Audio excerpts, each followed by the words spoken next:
Quand j'ai le souvenir effectivement de ces 4 tableaux, c'était comme une église.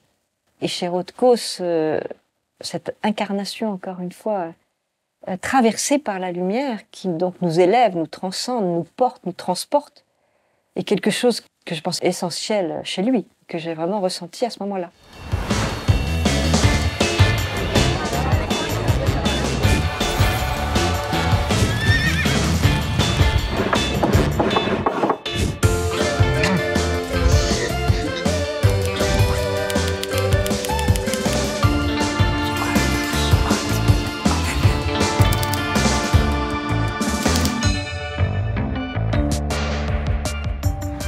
Rothko fait partie de ma vie. Et c'est vrai que quand on aime une œuvre, elle est accessible à tout instant. Elle fait désormais partie de notre vie. Et Rothko, ah oui, je dirais, il y a de la magie dans ses œuvres. C'est un appel ou une ouverture à la transcendance, tout en étant incarné.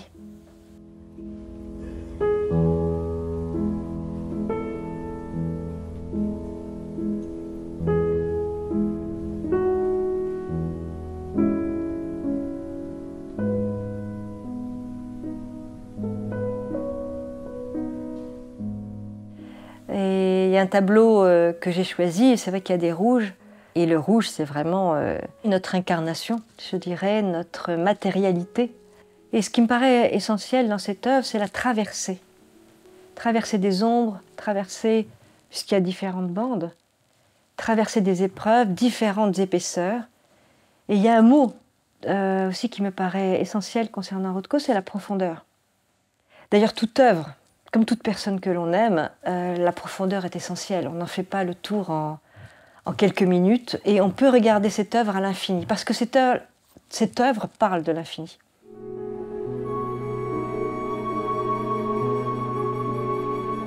Et je pense d'ailleurs que la quête d'un artiste, c'est l'infini. Peut-être au fond, c'est cette quête de l'invisible, quête du divin, quête de l'ailleurs. On peut même penser que tout artiste a une douleur, un désespoir, qui le concerne et qui concerne l'humanité.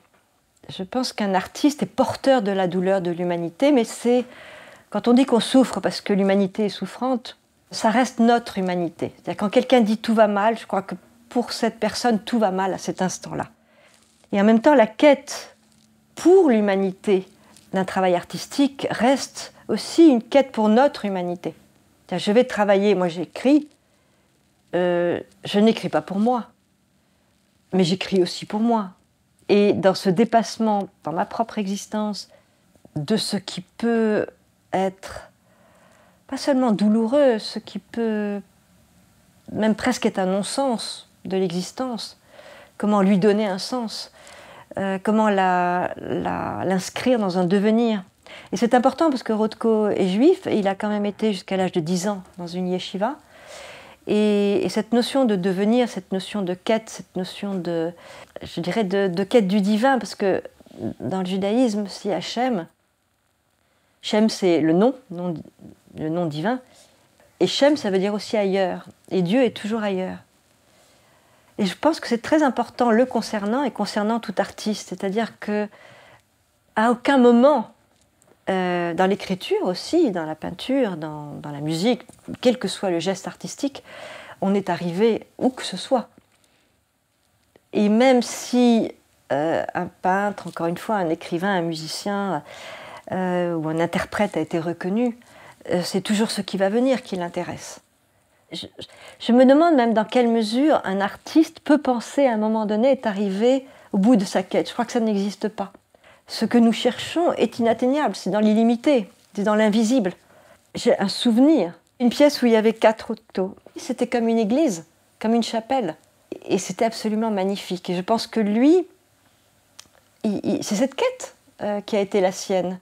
Ce dépassement des épreuves, rentrer dans la profondeur pour y trouver la lumière, rentrer dans la profondeur de nos douleurs, de nos difficultés, de nos épreuves, pour y trouver la lumière de l'infini, la lumière et de la joie.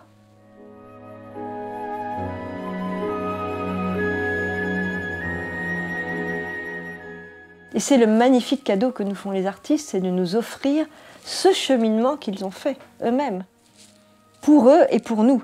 On a l'impression qu'il a été vers la plus grande simplicité pour dire la plus grande complexité.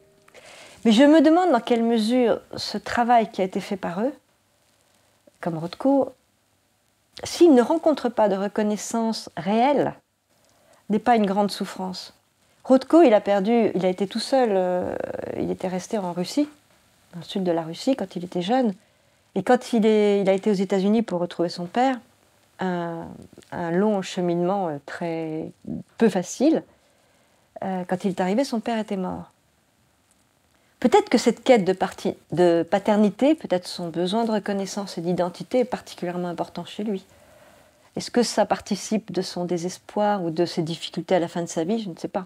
Mais c'est possible aussi, parce que je n'ai pas la sensation qu'il ait rencontré dans le regard de ses contemporains la juste récompense ou reconnaissance de sa quête véritable. Et à la hauteur du sacerdoce, à la hauteur de la vie consacrée à cette œuvre. Alors peut-être que la vraie reconnaissance de cette quête, elle est impossible, puisque notre quête est une quête d'invisible, est une quête d'absolu. Une phrase que je trouve très belle, c'est « l'art est le lieu où le cerveau et l'univers se rencontrent ». C'est une phrase de Cézanne. Et je trouve qu'elle s'adapte tout à fait aussi à l'œuvre de Rothko.